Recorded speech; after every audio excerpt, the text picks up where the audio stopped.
Hello everyone, आप सभी की डिमांड पर हम लेकर आ रहे हैं एग्रीकल्चर इनकम। एग्रीकल्चर इनकम पे बहुत सारी क्वेरीज आपकी आई थी, सर एग्रीकल्चर इनकम पे एक छोटा सा वीडियो बनाओ ताकि we will get complete understanding और किस तरीके से इस पर टैक्स इंपोज होने वाला है वो बताओ। तो मैं आपके लिए लेकर आ गया हूँ एग्रीकल्चर इनकम पे एक छोटा सा video which will give you complete clarity, 100% concept clarity with fundamental कि एग्रीकल्चर इनकम क्या है और इसका क्या ट्रीटमेंट होना है। चलो तो देखो, मैं आपको सिंपल बनाता हूँ। सबसे पहले आपको समझना पड़ेगा what is agriculture income. Agriculture income देखो एक सिंपल है। आज मैं क्या कर रहा हूँ, खेती कर रहा हूँ। तो खेती करने से मेरे को जो भी इनकम आती है, खेती में क्या करूँगा, सबसे पहले मैं वो खड़ाई करूँगा। खड़ाई आपको पता है, ज़मीन को उपजाऊ बनाया जाता है, फिर हम उसमें बीज डालते हैं। बीज डालने के बाद में हम उसमें पानी वानी देते हैं। फिर जब उससे प्लांट निकलता है और जब वो बड़ा बन जाता है तो हम उसकी कटाई करते हैं, है ना, उसकी कटिंग करते हैं। जैसे मैंने मक्का बोया तो फिर मक्का बड़ा हो गया तो मैंने उसकी कटाई करी और कटाई करके फिर मैं उसे क्या करता हूँ, मार्केट में बेचता हूँ। सो ये जो सारी एक्टिविटीज हो रही है, these are the agriculture activity. ठीक है। सो अगर मान लो कोई भी एग्रीकल्चर ऑपरेशन करने से अगर कोई भी मेरे को इनकम होती है तो वो मेरी क्या हो जाएगी, एग्रीकल्चर इनकम हो जाएगी। अब मान लो मैं खुद कर रहा हूँ, यहाँ तो मैं क्या कर रहा हूँ, खुद कर रहा हूँ, बट मैंने किसी और को किराए पर दे दिया फॉर एग्रीकल्चर ऑपरेशन, रेंट पर दे दिया फॉर एग्रीकल्चर ऑपरेशन। तो वो जो इनकम है वो भी मेरी क्या हो जाएगी, एग्रीकल्चर इनकम मानी जाएगी। अगर मान लो मैं कोई फार्म हाउस या लैंड जो एग्रीकल्चर की जमीन है, ठीक है ना, एग्रीकल्चर लैंड, मैं agriculture storage point of view से अगर देता हूं तो वो भी मेरी एग्रीकल्चर इनकम मानी जाएगी। अगर मान लो उससे कोई इनकम होती है, जैसे मान लो मेरा खेत है, मेरे खेत पे मैंने एक फार्म दे दिया, वहां पर क्या है, अनाज स्टोरेज किया जाता है। अब उस फार्म से जो भी इनकम मुझे हो रही है वो भी मेरी एग्रीकल्चर इनकम मानी जाएगी। अब यहां पर नर्सरी सैम्पलिंग, ये जो इनकम आ रही है, नर्सरी मतलब आपको पता है जहां पर हम छोटे छोटे प्लांट्स लेकर आते हैं फिर घर में हम लगाते हैं, नर्सरी वो भी आपका एग्रीकल्चर इनकम माना जाता है। तो आई होप आपको एक अंडरस्टैंडिंग आ गया है कि एग्रीकल्चर इनकम क्या, और अगर वो एग्रीकल्चर इनकम है तो वो एग्जेम्प्ट हो जाती है। वो क्या हो जाती है, एग्जेम्प्ट हो जाती है। यहां पर मैंने आपको एक मक्के का एग्जाम्पल लिया था कि मैंने मक्के की खेती करी। अब देखो दो चीजें होती है, या तो मैं मक्का डायरेक्ट मार्केट में सेल कर दूं, तो ये क्या हो गया, एग्रीकल्चर इनकम। दूसरा क्या होता है, मक्का मैं मेरी फैक्ट्री में ट्रांसफर कर दूं और फिर फैक्ट्री में हम क्या बनाएं उसे, कॉर्न, जैसे आप देखते हो ना कॉर्नफ्लेक्स, और फर्दर प्रोसेसिंग। यहां पर क्या कर रहा हूं मैं, फर्दर प्रोसेसिंग कर रहा हूं। अब यहां पर क्या होगा ये हमें समझना है। तो ये होती है कंपोजिट इनकम, जहां पर आपका एग्रीकल्चर इनकम भी है और बिजनेस इनकम भी है। This is your business income. So अब हमें ये डिटरमाइन करना है कि सर मेरी कौन सी इनकम एग्रीकल्चर इनकम होगी, कौन सी इनकम बिजनेस इनकम होगी। क्यों, क्योंकि मैं तो मक्का पैदा भी कर रहा हूं और मक्का से कॉर्नफ्लेक्स भी बना रहा हूं। ये जो आपने एग्जाम्पल टाटा टी का लिया, टाटा टी का एग्जाम्पल अगर आप देखोगे तो वो टाटा टी क्या करता है, पूरे बागान खरीद लेता है। बागान मतलब वो चाय पैदा भी करता है और चाय से चाय की पत्ती भी बनाता है। So this is the composite income. ठीक है। और ऐसे कई सारे, जैसे मैंने गन्ने की खेती करी, गन्ने की खेती से मैंने क्या करा, फिर गुड़ बनाया। ठीक है। So these are the composite income. So यहां पर सर हम पता कैसे लगाएं कि कितना एग्रीकल्चर इनकम और कितना नॉन एग्रीकल्चर इनकम है। आ जाओ जी, पता लगाते हैं। अब देखो, लेट्स अज्यूम, मक्के वाला ही एग्जांपल लेता हूं। ये जो कॉर्न है, मक्का, मैंने इसकी खेती करी, मक्का। अब इसकी खेती करी तो खेती में मेरे को कुछ तो खर्चा करना ही पड़ता होगा। मान लो 1 लाख रुपए का मैंने अनाज खरीदा, फिर पानी वगैरह, क्या थोड़ा बहुत फर्टिलाइजर यूज किया, और जब मेरा मक्का उगा, जब मक्का पैदा हुआ, तो अगर मैं उस मक्का को, दिस इज माय कॉस्ट, है ना, cost for raw material, cost of seed, water और एटसेट्रा। ठीक है। अब ये मेरी एक कॉस्ट लगी। अब यहां पर ये कॉस्ट लगी मेरी। अब ये जो मक्का है, ये जो कॉर्न है, अगर मैं इसे मार्केट में बेचने जाऊं, मैं बेचूंगा नहीं क्योंकि मैं फैक्ट्री में यूज लेंगा। अगर मैं इसे बेचने जाऊं तो मेरे को इससे मिल जाएगा 5 लाख रुपए। इसकी फेयर मार्केट वैल्यू क्या है, इसमें मेरे को 5 लाख रुपए मिल जाएंगे। लेकिन मैंने इसे बेचा नहीं, मैंने क्या कर लिया, अपनी फैक्ट्री में इसे यूज कर लिया। फैक्ट्री में यूज करके मैंने क्या किया, कॉर्नफ्लेक्स बना लिए, और कॉर्नफ्लेक्स को मैंने 15 लाख रुपए में सेल कर दिया। ठीक है। बट इस पर मेरे को मार्केटिंग, अदर कुछ एक्सपेंडिचर भी लगे, मार्केटिंग एक्सपेंसेस भी लगे, वो लगे मान लो मेरे 7 लैक्स। चलो, अब ये सिनेरियो है आपके पास, तो मुझे आप बताओ कि कितनी आपकी एग्रीकल्चर इनकम है और कितनी आपकी नॉन एग्रीकल्चर इनकम है। तो इसको दो पार्ट में डिवाइड कर दो। देखो, सबसे पहले आप ये देखो कि आपने जो बेसिक एक एग्रीकल्चर एक्टिविटी आपकी क्या होती है, मक्का उगाना और उगा के उसे डायरेक्ट मार्केट में बेच देना, that is your agriculture activity. ठीक है, this is the example of the composite. यहाँ दोनों चीजें साथ हो रही है तो इसे कंपोजिट एक्टिविटी बोला जाता है। तो एग्रीकल्चर एक्टिविटी में आप क्या बोलोगे, सर अगर मैं इसे बेचने जाता तो 5 लाख में बिक जाता, माइनस मेरे को जो 1 लाख की कॉस्ट हुई है, तो ये 4 लाख मेरी इनकम है। सो this will be your agriculture income. समझ रहे हो, this will be your agriculture income. अब मैंने उस पर फर्दर ऑपरेशन किया, तो अब मेरी बिजनेस एक्टिविटी कितनी हो गई देखते हैं। सर मैंने उसको सेल कितने में किया, कॉर्नफ्लेक्स 15 लाख में सेल किया। इसके लिए मैंने मार्केटिंग का खर्चा कितना लगाया, मार्केटिंग एक्सपेंडिचर कितना लगा, सर 7 लाख लगा। भाई इस कॉर्नफ्लेक्स को बनाने के लिए रॉ मटेरियल खरीदा थोड़ी आपने, यहीं से तो आ गया आपका। तो ये जो कॉस्ट है एफएमवी ऑफ, ठीक है ना, ये आपके लिए क्या बनेगी, रॉ मटेरियल कॉस्ट।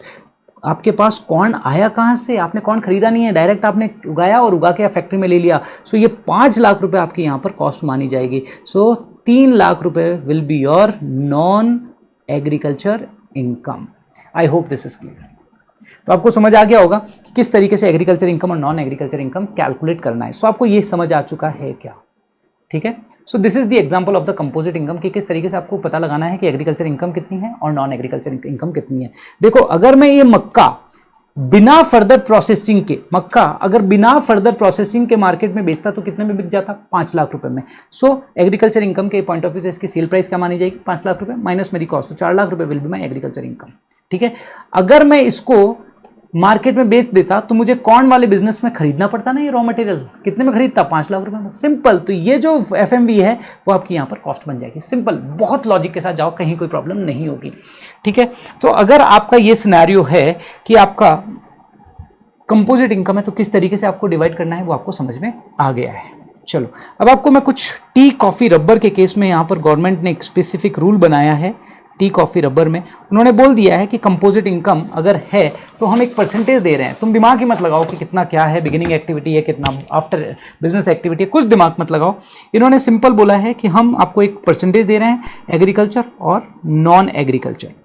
तो इन्होंने सबसे पहले रूल 7A वो मैं आपको बताऊंगा रबर के केस में।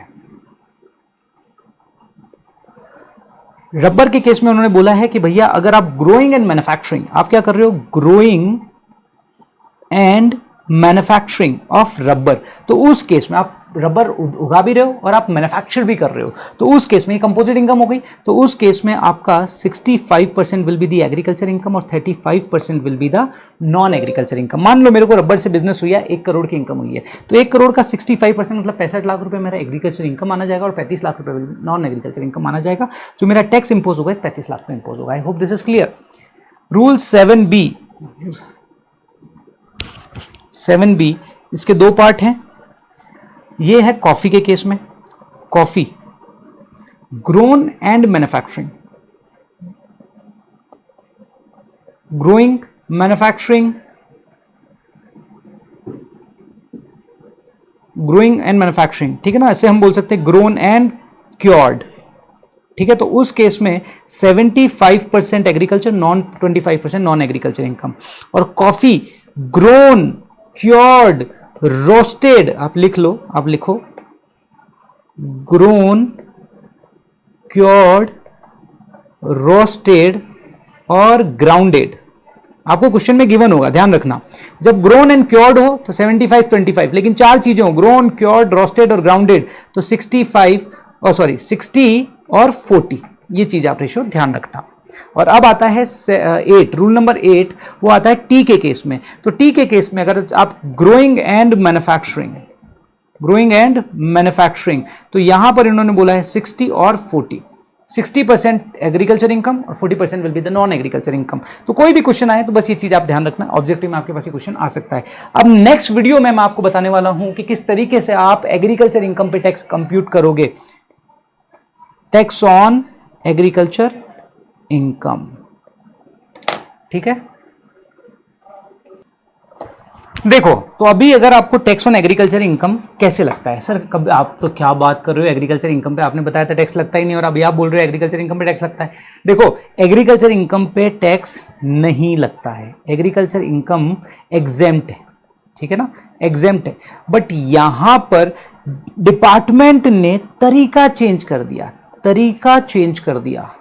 भाई अगर आपके पास एग्रीकल्चर इनकम है तो टैक्स लगाने का तरीका चेंज कर दिया, उसका लॉजिक समझो, ठीक है ना, लॉजिक समझो। थोड़ा सा आपको लॉजिक के साथ बताऊंगा ताकि आपको क्लैरिटी रहेगी, कभी भी कोई प्रॉब्लम नहीं होगी। मान लो ए और एक बी, ठीक है, ए की इनकम है एग्रीकल्चर इनकम 10 लाख रुपए और सैलरी इनकम 15 लाख रुपए। बी की एग्रीकल्चर इनकम 0 है और सैलरी इनकम 15 लाख रुपए। क्या लगता है आपको? इसकी इनकम 25 लाख है और इस पे 15 लाख है, कितना टैक्स लगेगा आपको लगता है? क्या टैक्स लगेगा? आप बोलोगे सर इस पे तो टैक्स लगेगा नहीं, सिर्फ इस पे ही लगेगा 15 लाख पे और इधर भी 15 लाख पे। आप सोचो कि यार इसके पास पैसा ज्यादा आ रहा है और इससे इसके पास कम आ रहा है, फिर भी दोनों के ऊपर टैक्स बराबर लग रहा है। सो यहां गवर्नमेंट ने इस चीज के लिए थोड़ा सा पैटर्न चेंज कर दिया कि भाई इस ए पर थोड़ा इसके पास कैश ज्यादा आ रहा है तो थोड़ा तो किसी भी तरीके से इस पर टैक्स ज्यादा आना चाहिए। बट इन्होंने एक चीज बोल दी, हम एग्रीकल्चर इनकम पे टैक्स नहीं लगाएंगे। तो क्या करोगे, आओ समझाते हैं। तो यहां पर सबसे पहले एक स्टेप है, step 1, tax on total income including agriculture income.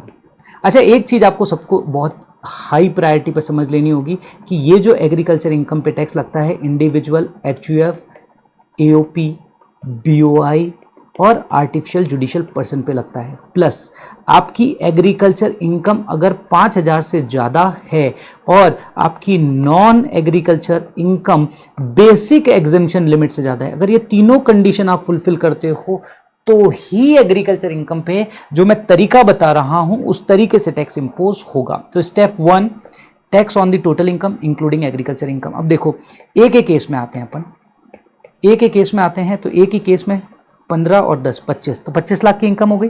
25 lakh की इनकम पे अगर मैं टैक्स कंप्यूट करूंगा तो कितना आएगा? 10 लाख तक तो 1,12,500 और 15 लाख पे 30%, ठीक है। मैं ओल्ड टैक्स रिजीम से ही कर रहा हूं ताकि फटाफट से कैलकुलेशन हो जाए। तो कितना हो गया? 5,62,500, ठीक है।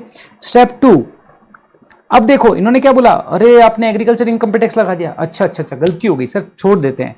Tax on agriculture income plus basic exemption limit.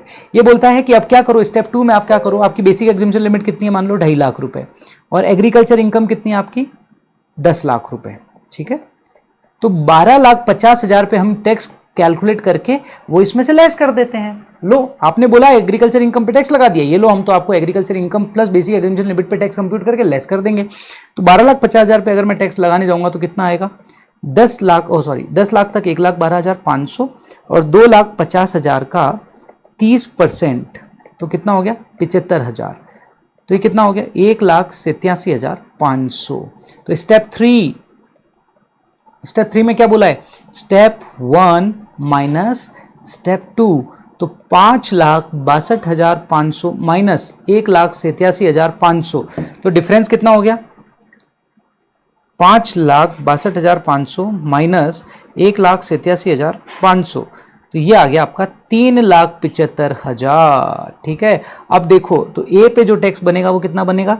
3,75,000। देखना, अब बी पे अगर मैं 15 लाख सिर्फ और सिर्फ सैलरी इनकम है तो उसका टैक्स कितना बनेगा? 10 लाख तक 1,12,500 और 5 लाख का 30%, 1.5 लाख, तो कितना हो गया? 2,62,500। तो आप देखो बी के केस में जो टैक्स लग रहा है वो कम लग रहा है ए के कंपेयर में। आई होप आपको ये अंडरस्टैंडिंग समझ आ गई होगी।